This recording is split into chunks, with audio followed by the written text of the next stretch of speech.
Hello everybody and welcome to Bathmat Reviews, where today we are going to be talking about Transformers Legacy Evolution Ferak. And I really like this guy. If you have seen previous reviews, like my previous review on Cyclonus, you will know that this is one of my favorite Transformers molds ever. And yeah, this just definitely lives up to it, and I would highly recommend it if you can find it.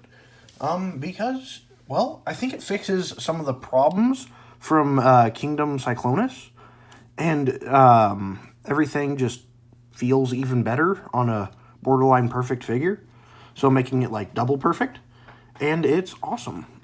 But, yeah, so let's get a closer look here. So, here are the wings. They are different than on Cyclonus. Well, kind of. They just have a pew-pew on it.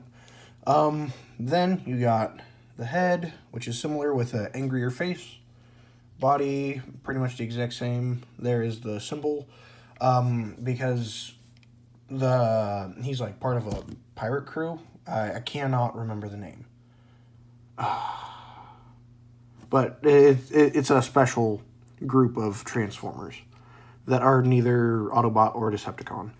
Then moving on down, you got the blaster, you got the legs, and then you got the back. And so, yeah, he's overall very similar to Cyclonus, but just, like, that figure's amazing. This figure is also amazing. Oh, speaking of, before I forget, shout out to TrusterTube 2008 for suggesting this. Yeah. And now, let's do some posability, because this figure is very posable. So head is on a ball joint, and also the neck can move forward and back, so getting a quite large array of expressions with the head. Arms can do a full 360, they can go out that far. You have a bicep swivel here, you have 90 degrees of bend, or maybe just slightly over. Then, moving on down to the hand, you have a wrist swivel. You have a waist swivel that can do a full 360. You got a forward that far, back that far, out that far. You have a thigh swivel, and you have 90 degrees of bend at the knee, but also if you extend this, you can get some greater bends and different looks, although you will see a gap there. So I normally just keep it here and do about a 90 degrees of bend, but for certain poses, I'll extend it to to match whatever pose I'm doing.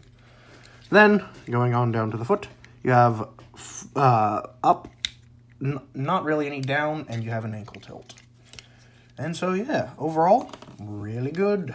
Now, accessories. You have the gun that came with Cyclonus, painted differently. This is Cyclonus's. It appears that it was probably molded in purple plastic here, and then painted silver, whereas this is just gray plastic. Then, he also comes with these, which come off, and while I don't personally use them as guns very often, they are shown, like, this does seem to be, like, how I've seen him mostly posed with. And it's fine. I don't like them as much, but, you know, do whatever you want. And if I use them, I tend to like to almost do like an Ultra Magnus style where he like points it like that. But I don't know. Or I'll use one like that or something.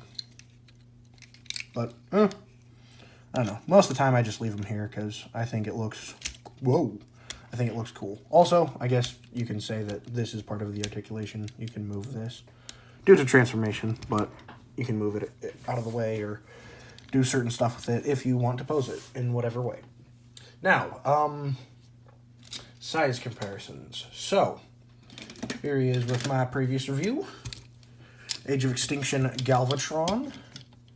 And my goodness. Yep, both of these are Transformers.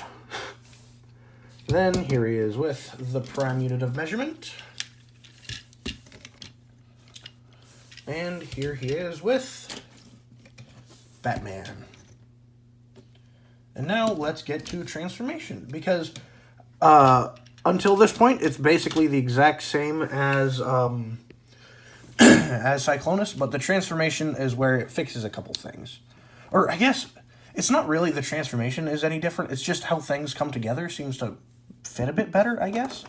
So let's get to that. So first, go to the arms, flip them around and in, and I guess you can have him have 2 more blasters if you want. Then rotate them inward like that.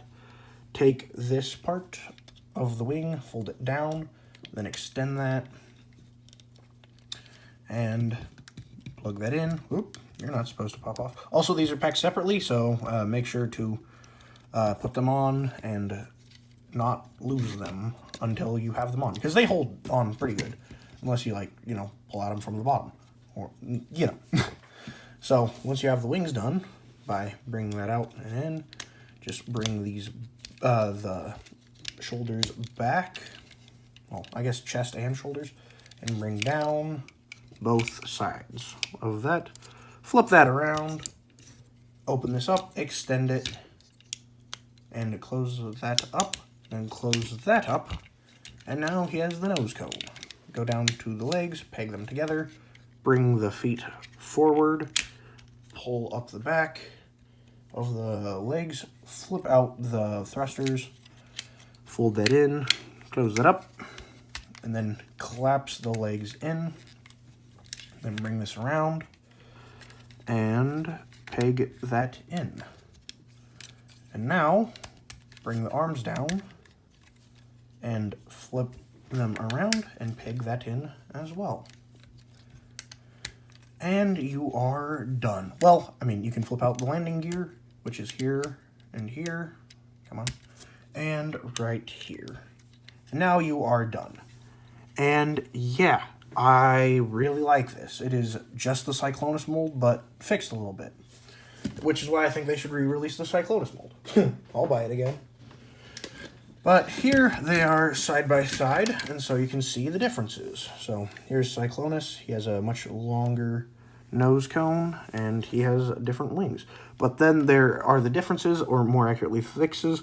If you look right there, you can see a, well, a stress mark that seems to be cracking, actually, at this point. And that sucks. But on this side, nothing. And this was here from just about as soon as I got the figure. So it's always been like that. And on this side, they fixed it. And then the other biggest complaint are the gaps on the sides of this. And while they still are there, I do think they are much closer and better looking. And so, here, stacking them side by side. Actually, that doesn't look good. Here, there you go. See? So, overall, both these figures are great, and I would recommend either of them. But, well, I guess it just depends on what you like. If you like the more, if you want the character of Cyclonus, obviously get the Cyclonus figure. If you just want a good version of the mold, get the Ferak version. It's probably way less expensive. And if you like more random picks for Transformers, get the Ferak version. And if you're like me, get them both, because they're both really good, and this is one of my favorite molds ever. And so, yeah. Oh, also, the gun can store right here, or in one of these ports. You can also have blast effects here to make it be whooshing around. And so yeah, that is about it. Thank you all for watching. Remember to like and subscribe. Comment down below what characters I should review next, and I'll get to them as soon as I can, especially since I don't have as much money to work with right now as far as to put towards this. I'm fine financially. Yeah, so I'll get to them as soon as I can. But yeah, that's about it. Bye! Whoosh.